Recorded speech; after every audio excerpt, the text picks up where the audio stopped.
et c'est parti avec un faux départ. Non, il n'y a pas faux départ. Un départ en net retrait pour le numéro 11 Barclay Gélois qui se retrouve à 7-8 longueurs du peloton. Devant le 6 Solicitor avec Florent Guy vient très rapidement s'emparer du commandement. Le numéro 13 Rivage Gélois est deuxième à son extérieur avec à la corde le numéro 9 Next Dream, alors qu'on va vraiment très doucement à cet instant du parcours.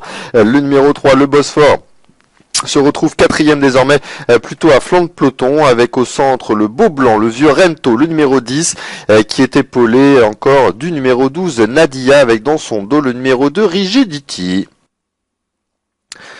On passe désormais devant le poteau d'arrivée. Il reste un tour complet de cet hippodrome de Saint-Cloud à parcourir avec Solicitor qui allonge quelque peu ses foulées et qui a désormais une longueur d'avance sur le numéro 13, Rivage Gélois. Next Dream le 9 est à son intérieur avec le 10 Rento qui est quatrième. Le Bosphore toujours à flanc de peloton. Nadia est à la corde en sixième position et précède encore le numéro 4 Speedy Crown devant Rigidity avec Barclay Gélois maintenant le numéro 11 qui fait mouvement en dehors et qui a laissé la dernière place au numéro 8 Great Flora. Un rythme qui devient beaucoup plus régulier désormais pour bientôt se diriger vers le début de la ligne d'en face. Solicitor qui a l'avantage.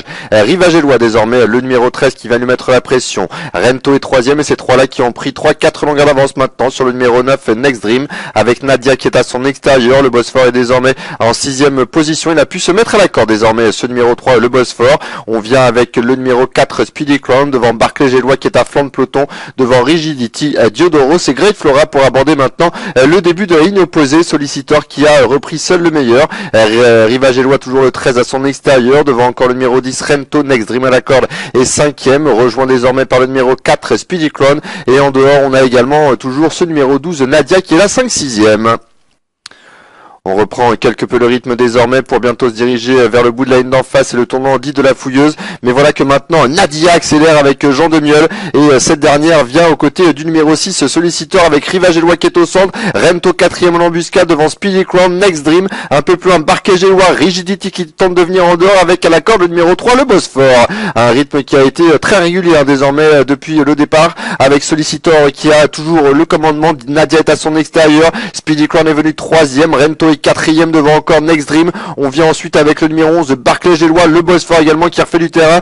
Quant à Rivage Gélois, elle a abdiqué toute prétention. Il reste désormais un peu plus de 500 mètres à parcourir avec le numéro 8, toujours 6 Solicitor, qui a l'avantage. Nadia le 12 à son extérieur. Et voilà Speedy Crown, le numéro 4, qui vient très facilement en dehors devant encore le numéro 10 Rento avec Barclay Gélois qui tente de se relancer devant le 9 Next Dream et le numéro 3 le Bosphore. On est maintenant à 300 mètres du poteau avec le numéro 4 Speedy Crown qui s'envole maintenant vers le succès avec le jeune Ruben Serran en deuxième position. Le numéro 12 Nadia qui lutte devant Rento. Le Bosphore qui termine bien, qui lutte avec Barclay Gélois et Next Dream qui est le long de la corde. À 100 mètres du poteau désormais, c'est fait pour le numéro 4 Speedy Crown qui s'envole vers le succès. Nadia qui lutte avec Rento qui est à la corde devant Next Dream et le numéro 3 le Bosphore qui ne peut accélérer. Speedy Crown, le numéro 4 qui va s'imposer. La deuxième place à la lutte pour le 12 Nadia devant le 10 Rento et le numéro 9 Next Dream complète le The 4. Succès pour le numéro 4, Speedy Crown, qui avait été acheté par son